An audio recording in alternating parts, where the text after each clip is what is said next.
This is marga marga. Yes. Yawwa yaro mai kunnan kashi sabon rikici walillahi alhamd. Bismillah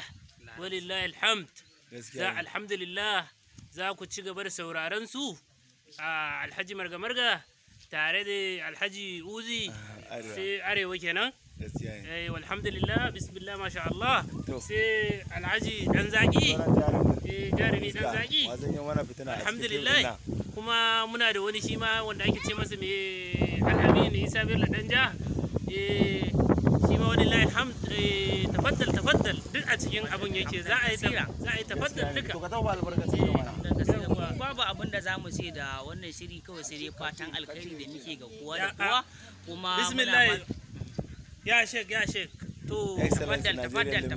tafaddal to alhamdulillah mun dan manta da Sheikh Imamuna Excellency masha Allah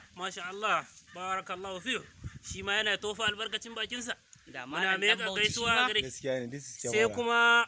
Malam Dan Bauchi mai adaidaita sahu mai adaidaita shi ma muna masa fatan alheri muna masa fatan alheri kuma yayi tafiya muna masa fatan Allah ya kai shi dawo da lafiya Malam Ahmad ba yawa Malam Ahmad to sai kuma Imran shi ma muna masa fatan alheri ya koma gida shi ma ya kora ya tafi gida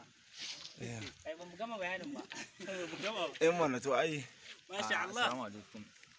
Uzun Arewa TV gidan nishadi muna muku godiya da fatan alheri masoyan Uzi da Allah ina ba ku haƙuri akan abubuwa da kuke gani kwana biyu Uzi ya ji maulidi saboda wallahi a ji maulidi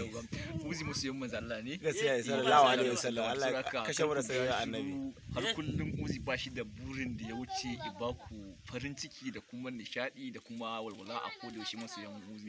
muna muku fatan alkhairi da kuma masoyin mu abokin zirga-zirgar mu shine Ahmad ya yi tafiya Allah ya sa ya kadda ya tafiya da tare muka cin tafiyar mu kuma sun abubuwa gaskiya ne yanayi to mu samu dama ba to muna addu'ar Allah ya kishi lafiya kuma ya dawo da shi lafiya Allah ƙara rufa mana asiri baki da ku cika wata mu dai a gidan nishadi Uzun Arewa da kuma Salman Sas gidan mai gida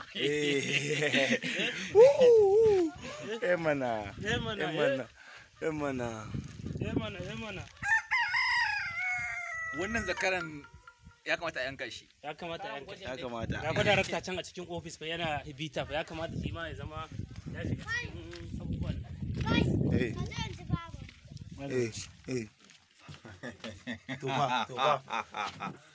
to Allah ya kawo mu lokaci ya kawo mu yaro mai kunnan kashi wannan shahararren fim din nan da yake bulala yake bawa masu mamakin ma shi kanshi mamaki yake akan wannan fim din mamaki yake yi saboda ba a taba tsammanin a Hausa fim kai a Hausa fim duk wanda yake da fim duk wanda ya fim ko Alinuhu ko Adamu Zango ko waye duk wanda yake da fim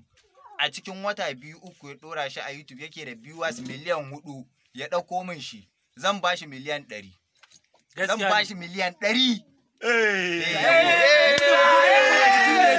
abun ajirin yake wallahi abun ajirin yake